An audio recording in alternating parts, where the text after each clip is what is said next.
Hello students, in the last class we studied about the refractive index. Now today we will see the laws of refraction of light. Last class में हमने refractive index देखा था. आज हम देखेंगे laws of refraction of light. जिस तरह की हमने देखा था कि जब लाइट रिफ्लैक्ट होती है, इस तरह से रिफ्लैक्ट होती है तो लाइट कुछ रूल्स को फॉलो करती है और उन रूल्स को हम क्या कहते हैं, laws of reflection of light. तो उसी तरह लाइट जब क्या होती है, एक मीडियम से दूसरे मीडियम में ट्रैवल करती है. ये मान लीजिए कि आपका रेयरर मीडियम है और ये मान लीजिए आपका डेंसर मीडियम है. तो जब लाइट एक मीडियम से दूसरे मीडियम में ट्रैवल करती है तो वो रिफ्रैक्ट होती है, और जब रिफ्रैक्ट होती है तो कुछ रूल्स एंड लॉज को फॉलो करते हुए रिफ्रैक्ट होती है. इन्हीं रूल्स को हम आज देखेंगे. सपोज़ करिए कि ये एक इंसिडेंट रे है एंड क्योंकि मीडियम चेंज हो गया है तो ये रिफ्रैक्टेड रे है एंड ये नॉर्मल है. तो जो first law of refraction of light है वो बताता है कि incident ray, normal and refracted ray all lie in the same plane at the point of incidence. जिस तरह से हमने laws of refraction of light में देखा था, ये हमने देखा था कि जो हमारी इंसिडेंट रे है, रिफ्लेक्टेड रे है एंड नॉर्मल है, these three are all lie in the same plane. ये एक ही प्लेन में लाई करते हैं. इस समय जो प्लेन है वो कौन सा है, प्लेन ऑफ पेपर का जो प्लेन है वो इस समय प्लेन है.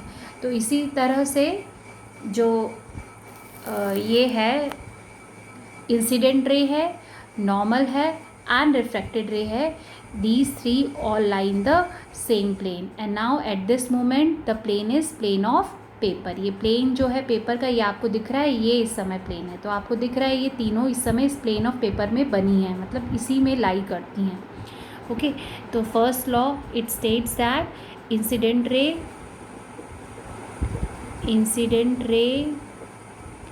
normal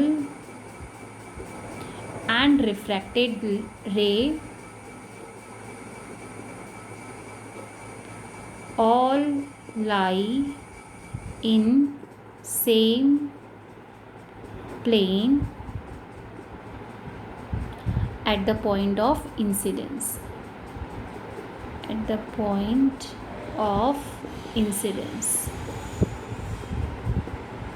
Okay.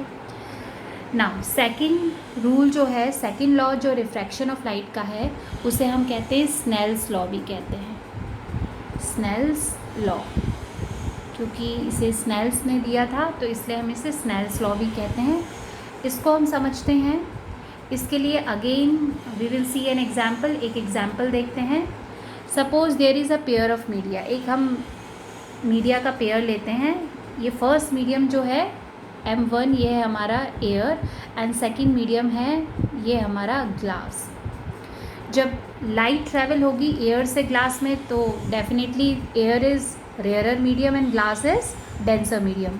So the light रे will not travel straight but it will refract and it will refract towards the normal because this is the denser medium. So suppose this angle which is made by the incident ray with the normal is I1. ये angle of incidence I1 है.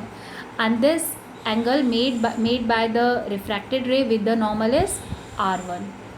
Okay, and media क्या है हमारा, air to glass. ठीक, अब अगर मैं क्या करूँ कि इस एंगल ऑफ इंसिडेंस को क्या कर दूँ, बढ़ा दूँ. ये नॉर्मल इसी पेयर ऑफ मीडिया में, यही पेयर ऑफ मीडिया है, ये नॉर्मल हुआ और एंगल ऑफ इंसिडेंस को क्या कर दिया मैंने, बढ़ा दिया. ये देखिए पहले से बड़ा कर दिया, इसमें ये कर दिया. तो एंगल ऑफ रिफ्रैक्शन भी क्या हो जाएगा, चेंज हो जाएगा. ये हो गया चेंज.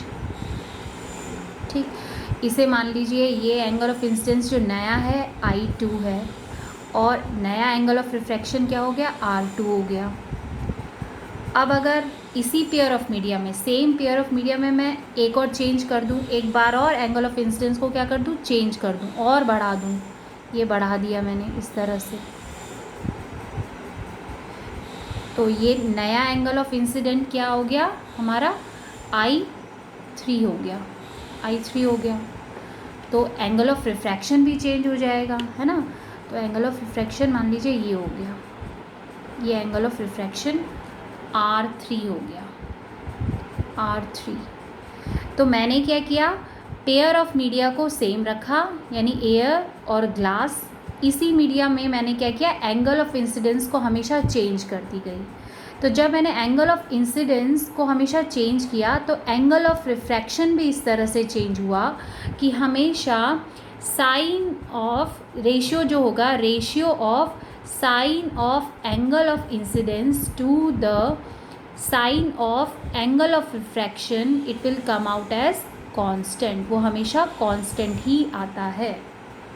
अगर मैं मीडिया को सेम रखती हूँ तो जो रेशियो होगा sine of angle of incidence to angle of refraction, it will be constant. चाहे मैं कितना भी एंगल ऑफ इंसिडेंस को चेंज कर लूँ, कितना भी ज़्यादा कर लूँ या कम कर लूँ, एंगल ऑफ रिफ्रैक्शन इस तरह से चेंज होगा कि दोनों का रेशियो हमेशा क्या आएगा, कांस्टेंट ही आएगा। इसको मैं कंपेयर करना चाहती हूँ law of refraction of light से। जो हमने law of reflection of light देखा था उसमें हमने क्या देखा था कि एक रिलेशन हमने जो सेकंड लॉ में देखा था वो क्या देखा था कि angle of incidence is equal to angle of reflection. Angle of incidence और एंगल ऑफ रिफ्लेक्शन में क्या रिलेशन था कि दोनों इक्वल होते हैं। बट जो हमारा ये है रिफ्रैक्शन है, रिफ्रैक्शन में definitely incident, angle of incidence और एंगल ऑफ रिफ्रैक्शन तो सेम हो ही नहीं सकते हैं, क्योंकि ये हमेशा बड़ा होता है अगर ये क्या है, डेंसर रेयरर मीडियम है, और ये डेंसर मीडियम है तो ये यहाँ पे एंगल ऑफ रिफ्रैक्शन कम होता है एंगल ऑफ इंसिडेंस से, है ना। तो रिलेशन क्या है laws of refraction of light में angle of incidence and angle of refraction का, कि अगर हम दोनों का रेशियो ले sine of angle of incidence to the sine of angle of refraction, तो इट विल बी कांस्टेंट। इसको हम कैसे समझे, इसको हम ऐसे समझते हैं कि मान लीजिए अगर एयर टू ग्लास मीडियम हमने लिया, जैसे हमने यहाँ पे ले रखा है, सेम मीडिया लिया और हमने क्या लिया, एंगल ऑफ इंसिडेंस पहले वाले केस में क्या लिया, I1 लिया, है ना, I1 लिया। तो एंगल ऑफ रिफ्रैक्शन क्या हो जाएगा, R1 हो जाएगा।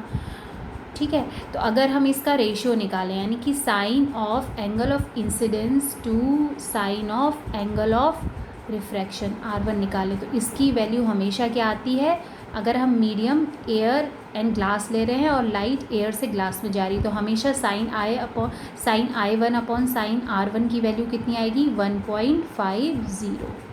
ओके ना, अगर हमने क्या कर दिया, एंगल ऑफ इंसिडेंस बढ़ा दिया, यानी कि I2 कर दिया, तो एंगल ऑफ रिफ्रैक्शन क्या हो जाएगा, R2 हो जाएगा।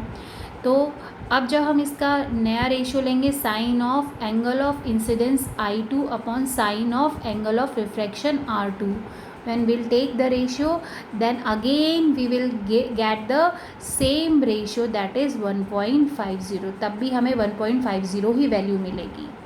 ठीक है, हमने देखो एंगल ऑफ इंसिडेंस बढ़ा दिया था, तो एंगल ऑफ रिफ्रैक्शन ने भी अपने आप को इस तरह से एडजस्ट किया कि दोनों का रेशियो कितना आएगा, 1.50 ही आया, कांस्टेंट आया। और थर्ड में हमने क्या लिया था, एंगल ऑफ इंसिडेंस क्या लिया था, I3 लिया था, तो एंगल ऑफ रिफ्रैक्शन क्या हो गया था, R3 हो गया था। Again we will take the ratio of sine of angle of incidence I3 upon sine of angle of refraction R3, we will get the same value, that is 1.50।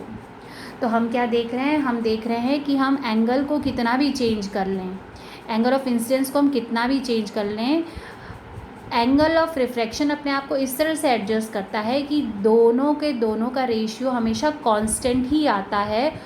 क्या, अगर medium आपका क्या हो, सेम हो।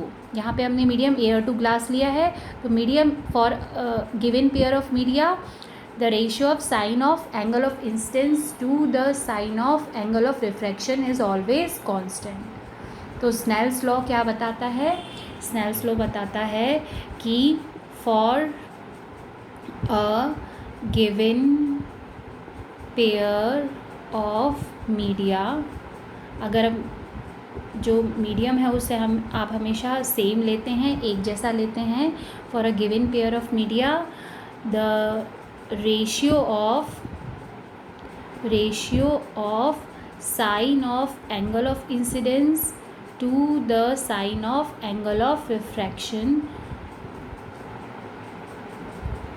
Angle of sine of angle of ये हमेशा क्या आता है, कांस्टेंट आता है, it will be always constant.